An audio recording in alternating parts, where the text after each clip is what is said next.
started for us. We have already a little bit to discuss here. So on the side of LGD, they have banned out the Zhongfei and the Dolia. So already looking at the top picks for Impunity from their qualifier. And then over to the side of Impunity, they've banned out the Mai Shiranui and the Luna. So both of these ban phases look a little bit different on both of these teams. We've got a jungle ban and a mid lane ban. But then over to the side of LGD, they want to take off that support. Those, I mean, these are two fantastic support heroes as well. Zhongfei being a very tanky hero in the support lane, and then obviously Dolia giving out double ultimates everywhere, left, right, and center. So over to you for what we're thinking of these picks so far, Zero. I mean, LGD, they get their hands on their favorite Arlie as the first pick, and we might see them pick up the Princess Frost in this phase as well. So that plays right into LGD's book. And if you look at the two supports that they did ban out, they did take out the Zhang Fei, like you said, which is very great in playing defensive. So does the Dolia. So LGD, you know, spotting that Impunity likes to play that little bit of a more late game scenario, they take away the supports that can enable that. So picking up the Heino for the side of LGD, it is a very flexible mage. You can play it in the clash, you can play it in the mid, sometimes you can even play it in the jungle. So not really revealing too much of where this particular hero is going, but the Lian Po should give an idea that, hey, this probably is a clash or a jungle or a mid lane Heino, and the Lian Po going towards the clash lane. Yes, I mean, already looking like a very colorful draft so far. I mean, like you say, the Lian Po just recently got the buff as well on base stats, and then obviously one of his skills also. But like you said, the Heino flex pick there, we could see him in the mid lane, we could see him in the clash, or we could see the LGD have taken a thing or two from the Brazilian region and play him in the jungle, as VKS Danny has done so many times in Chalk BR 24. But rounding off the Impunity's ban draft is very mid and jungle centric. I mean, you got the Mai, you got the Luna, you got the Shanghuan, and then you've also got Jing as well. One of our favorite picks to watch in season 1, Zero, was that Jing pickup in the jungle. And then over to the side of LGD, we see that Kaiser and Musashi gets banned out there again. Another top pick for Impunity taken off the board, which is that Kaiser, and then Musashi also kind of filling that same kind of, not too squishy, but not too tanky, but great for shutting down the back line like the Ali, like the Heino as well. But then, obviously, the Chao gets to come through, which was a completely different story already in terms of draft compared to Season 1, because this little lady did not get to see the light of day in the Gorge in the entire of Season 1 Invitational. And then that is complemented by the Lady Chen and obviously DRNG, so they do get one of their 100% win rate marksman on the board. However, we do see that Dunn come through, so top pick Dunn has made it into day 1 in game 1 already. Zero. It's looking like it may be surfacing more than we thought it would. Yeah, like if you guys watch season 1, that was not one of our favorite heroes for sure. But at least in Impunity's hand, they might just prove us wrong. A lane will be picked up here from the side of LGD, so that should be their clash laner along with the Pei played in the jungle. So this is going to be a Lianpo support with the Heino going towards the mid. A very aggressive lineup in the early game, and they also have their late game pretty set in stone with the Heino going towards the late game as well. Yeah, so picking up the lane there and then Pei. So again, so this is now cemented at the fact that the Heino is going to be in the mid lane.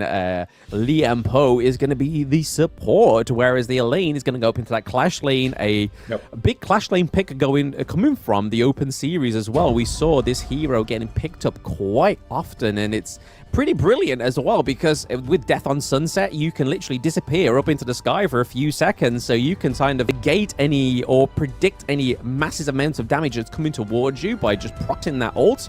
You go bye-bye, you come back down, you do some massive damage and a few knockups, and then you just get to go back at it. So I can see some really great pairing with that Lian Po ultimate as well. So again, Lian Po's ultimate is able to do 3 big jumps and then a massive knockup at that end. So if LGD are able to time Liempo's ultimate with that death on Sunset, we could be seeing plenty of deaths on the Sunset for the side of Impunity, because LGD have got what's looking like a great team comp.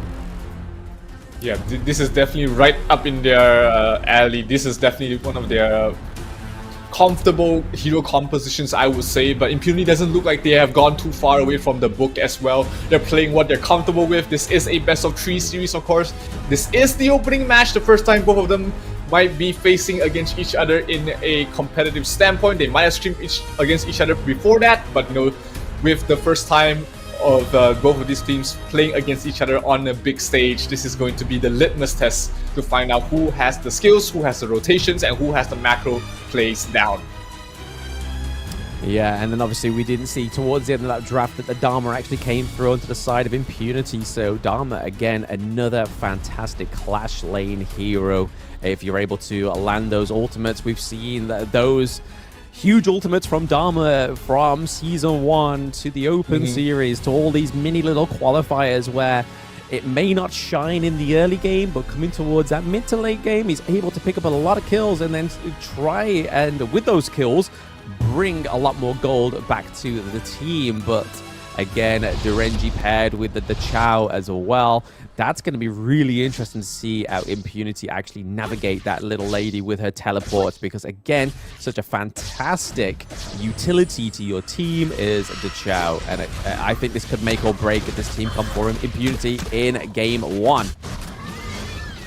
Here, Game 1 is just about to begin. LGD starts off aggressive, invading in towards the enemy jungle. Pig does get one of the camps away from Black, and here Black is really under pressure here. They're constantly putting a lot of focus, a lot of pressure on towards Black, not letting the Dun have such a great early game in the jungle.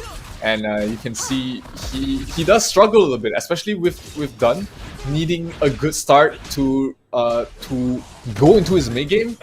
Having 2 of his jungle camps stolen is not a good start. Yeah, no, I mean, he doesn't have the fastest of clear in the early game anyway. I mean, he does generally favor in the lanes where he has those empowered abilities from his skills as well. I mean, empowered basic attacks, sorry, from those skills. So again, the only real reason, or the only time it starts to speed up for Dun is when he does get his ultimate, where he can use that chain throw over the wall just to start to clear a little bit faster. But like you say, taking those 2 camps from Dun early games is a little bit troublesome. It's definitely not the pace you want to start on. It's definitely not the foot that you want into the Game 1 against LGD, especially with their team comp, with the likes of the Liempo roaming heavily around that mid lane towards Clash Lane and then helping out Pei as well. But we're seeing a picture being painted down here in the farm lane. Ali having to 2v1 against the Chow, against the Direnji, but now she teleports out of there. This is the effectiveness of the Chow. You may think she's in that lane, and you may be thinking you are safe, but she can teleport faster than any other hero in this game and offer some great utility. But again, Clash Lane having a lot of pressure being pushed onto the side of Impunity right now, as well as the mid lane. So the only lane that was winning was the farm lane in terms of the minion priority, but now that's been taken away from them pretty quickly. Yeah, that's how much pressure you can get off with, you know, 2 to 3 heroes early on in your enemy's jungle. And Dun is suffering a little bit. Black that doesn't have a great start, and he needs to get some kills to get back into this game. Engagement towards the mid lane, but just a little poking and prodding from the Lysian top lane. They're trying to gank on towards their lane, but not the easiest hero to gank. He doesn't even need to use his ultimate to get out of there. So he's going to be A-okay, and it's a 1,000 gold lead going towards the way of LGD. I think that's one of the beautiful things about the lane hero as well, is the amount of CC immunity with that first skill when you procced it. If you manage to just stack up those basic attacks to get that first skill, enabling that CC immunity when it comes to the Chow popping down those little ramps to try and stop you, to try and knock you a little bit, it's not going to work, and you're just going to get met by 2 twin blades just constantly just chopping away at you like a bit of wasabi on the Gorge. But it's getting to that almost very important 4-minute mark here. We're seeing a big presence down in the farm lane as well, as that Tyrant is up in 20 seconds time. And obviously those that have the better footing on the farm lane generally have a better bet at going for the Tyrant as well and claiming it, because obviously early game, no one's quite died yet, no one's done enough damage. Taking that Tyrant is going to give you that extra damage. Yep, and we see LGD already in position to try and fight this. They do have the Haynor for the long-range poke. He clears out the mid lane very quickly as well, just with 2 of his burst skills. So that's going to allow him to be in position early. But now, Impunity rotates all 5 members here. Even with the Da Qiao having the ultimate, they're not going to use it and instead are going to position the members here, which allows LGD to continue farming on the other sides of the map. So they're utilizing their little farming time more, and looks like LGD might just give this up towards Impunity. Oh, okay, so Impunity takes the Tyrant, whilst we saw that Pei was helping himself to Dunge jungle. But again, we see that LGD is already headed gold, so that could be a bit of a better trade for them as they get that first tier turret in the Clash lane as well. So yes, they may get Tyrant on the side of Impunity. There's been no kills that have been given over because LGD have just had a fantastic rotation in this early game, but they also have the gold difference in their pocket as well. But Derenji is looking to try and take a side lane for the side of Impunity. He manages to take the farm lane first tier turret, but then that is a quick response by LGD, taking a second tier turret 5 minutes in. Are we looking at a pre-10-minute match here for LGD? Zero. They're just waiting for their power spikes, their item timings to come out. They need the Pei to have 1 item before he's able to really join the fight and deal damage. And before that, they just want to play a bit more passive early, trying to poke and prod. Ze taking a lot of damage there, but being the Lian Po, he's able to regen that out really quickly as well. So not too much being taken away here from LGD. They're still ready to take the next fight. It looks like it. Elaine here sitting in the bush, hopefully trying to pick off one of the unsuspecting members of Impunity, but they are able to respond in the farm lane, respectively, getting that farm lane first tier turret as well. So that's 3 turrets for the side of LGD.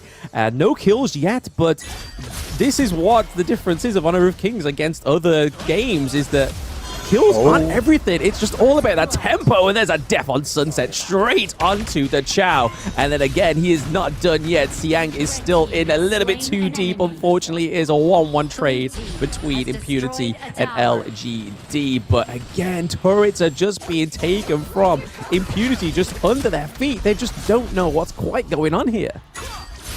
Yep, overall, I think that trade definitely favors LGD. They were able to take away the blue buff away from the Dun as well. So again, this hero without a fantastic start is okay at best, and without a snowballing of a game, you really see that hero really fall off, as LGD is going to go for the Overlord, will get it, and that's going to allow them to put more map pressure across the map.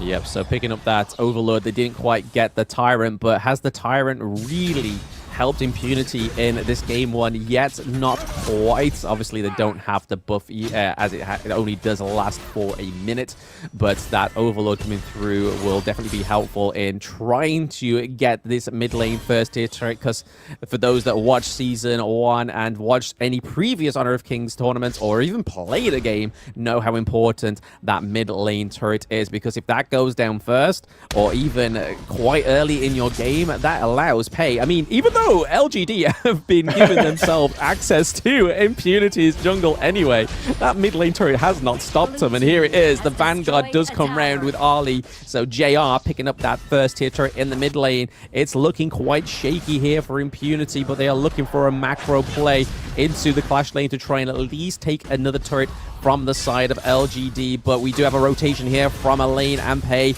looking at a scissor movement between Da Qiao and Dharma.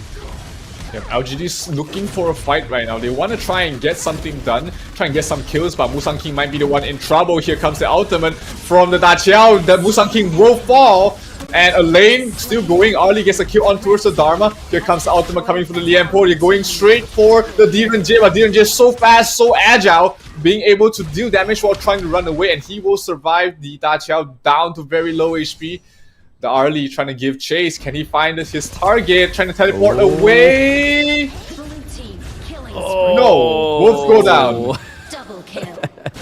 2 double kills going over to JR on the Arlie. The life step coming through quite well there. Just clutching the escape thanks to Da Qiao was Megumi there in that mid lane. Almost get taken down by Hino and the Li and Po, but this is already looking at an unsettling pace here for Impunity Game 1 because they are pretty much backed towards those higher ground turrets right now, as Pei is just able to have a lot more freedom in that jungle, knowing that they have pushed them back a little bit. They've managed to get a double kill here, but again, may get pick up here onto JR, but it's not going to be the case. There's that teleport coming in through Da Qiao, and then Dharma getting the kill onto the Liempo. It's not done yet. We see that Arlie goes down as well. JR gets paid back for that double kill onto the side of Impunity. Yeah, they thought they got a free kill on towards Megumi, but he called the troops. Everybody teleported towards the top lane. Megumi was able to back off, heal the foe, and then come back because of her ultimate. So that's going to be huge there for Impunity. Gets them back into the fight. But here, it's not a fight you want to fight. Oh, Black has to back away. Done in trouble. Zihong will get the kill. Elaine pops the ultimate. Will go for the Dharma. Dharma trying to fight back. Megumi will save his teammates and will be able to back off as well. That was a beautiful recall there. It's just so clutch, and this is why I like that the Qiao coming through. And this is what we really missed in Season 1, was just the amount of not just playmaking, but being able to aid her team so well. It's just, it gives you like a second life without Sage's Sanctuary coming through. It's just like, nope, boop, see you later, back to base, you come back, and we'll definitely try that again. But LGD managing to pick up the Tyrant, the Shadow Tyrant, I have to say, going into Game 1. So they already have 3 pickups in the jungle, 6 turrets against 2 and 1 on Impunity. But there seems to be a takedown here on the Shadow Overlord. There's going to be no contest here for the side of Impunity because all their lanes were pretty pushed until they had to stop it at that higher ground turret, because if it weren't for that, those Shadow Vanguards coming through could really ramp up the effort for this team to push these high ground turrets a lot quicker than we thought. Yeah, LGD definitely in the driver's seat at the moment. 6,000 gold lead. The Hano is already online. He's doing a lot of damage from a good safe range. And for those who are not familiar with how that hero works, he can basically heal to almost full as long as he gets his ultimate off. So very elusive, very far range mage that can really be great in sieging these high ground towers, because having a low cooldown skill, poking and prodding, the damage does start to rack up. And that's going to allow LGD to really break through this defense on towards the high ground. Yeah, there's a massive offense here going on the side of LGD. We see that Liempo going straight into the back of the line there. That was amazing. That was almost like, what, a 4-man knockup, 3-man knockup. There it is, confirmed in game. And then Arlie takes down the high ground turret thanks to the Shadow Vanguard as well. Down goes the mid lane high ground turret as well. Dharma looking to try and push this Shadow Vanguard from advancing that crystal any further. But we see LGD have backed off for now. They're like, yo, we've taken all your turrets. We're going to let you breathe for just a minute second. They are going to wait for that next minion wave to come through so they can push and hopefully take Game 1, it seems. But Impunity are definitely backed against the wall with a 35k gold difference to the 43. So overall, an 8k gold difference teetering on that 9k. LGD looking to be the winners and the closers of this Game 1. Yeah, that push towards the high ground on all 3 lanes was just so clean there for LGD. Only losing 1 member, and he was the sacrificial lamb anyways. They were more than happy to let go of the Liempo if it means they get all 3 lanes. But here, they're trying to go for the push. Liempo has his ultimate. He's going to use it. The Dun will use his ultimate to get away back to safety. Hano trying to base on ultimate. Dharma gets nuked down. Elaine goes towards the back line. That's going to be trouble there for the ladies, and the ladies will fall. So will the Dun, and they are down to last 2 heroes. Hano trying to back off very low and will be able to survive. Only the Da Qiao as well as the Diren Jie left alive.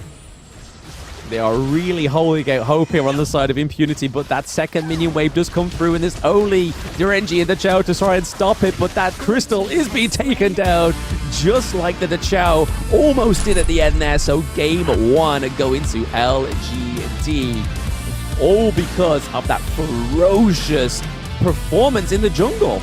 That play was just so fast, so clean. Amazing rotations, just denying Dun of any buffs in the jungle.